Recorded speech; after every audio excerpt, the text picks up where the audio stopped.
Shivanagabandhana Yogeshwara. Yes, please. My name is Anant. My question is about marriage, divorce. No, they're two different things, huh?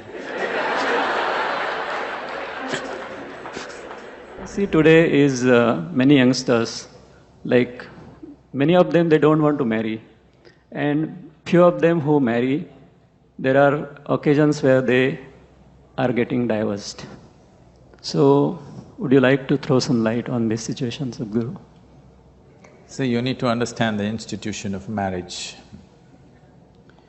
One thing is, as we said a little while ago, it's about bringing a certain sanctity to the simple basic needs that every human being has.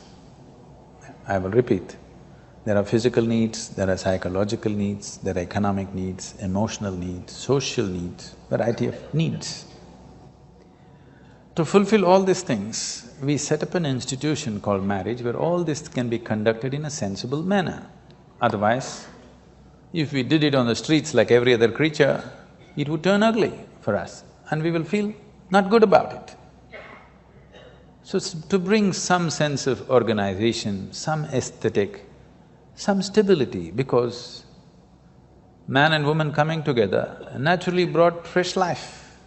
The nature of human life, the nature of human offspring is such that because of the possibilities that a human being carries, it is, compared to any other creature, it is the most helpless life, which needs maximum amount of support. You could leave a puppy on the street, as long as he gets food, he grows up into a good dog, no problem. But not so with a human being, he doesn't need just physical support, he needs variety of support and above all, a stable situation. Whether there should be marriage in society or not, one will debate when they are 18 because physical body is asking for freedom, all right? At that time, everybody questions, is marriage really needed? Why can't we just live whichever way we want? But when you're 3 years of age, you valued marriage immensely, a stable marriage immensely, isn't it so? Yes or no? Yes. Not yours, your parents. Your parents, yes.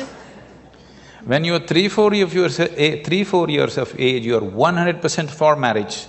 Again, when you become 45-50, you're 100% for marriage. Between 18 and 35, you're questioning the whole process. Okay? That's true. I'm not saying marriage is the thing, but do you have a better alternative? If you have a better alternative, damn the marriage. But you have not come up with a better alternative because a stable situation is a must for a child. Once you have a child, it's a 20-year project. Okay? That is if they do well. If they don't do well, it's a lifelong project.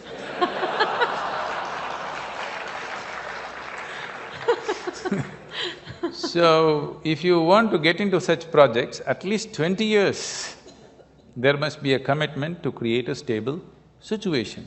Your whims and fancies will change, your emotions will change. If that is what it is, don't get into such situations. It's not compulsory for everybody to get married. It's good, young people, you're saying people are thinking whether to get married, and I'm glad. It is not necessary for everybody. But if you get into it and especially if you get into children, you must understand it's a minimum 20-year project, whether you like it or you don't like it. Otherwise, you shouldn't get into those projects.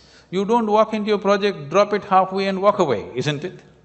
They have their benefits and they have their problems. It's your choice, but at least choose consciously. You don't have to get married because everybody is getting married. You don't have to talk about marriage and divorce in the same breath as if they come together. This is a completely an American idea, you're thinking of marriage and divorce together. Nobody thought of divorce in this country till recently, isn't it?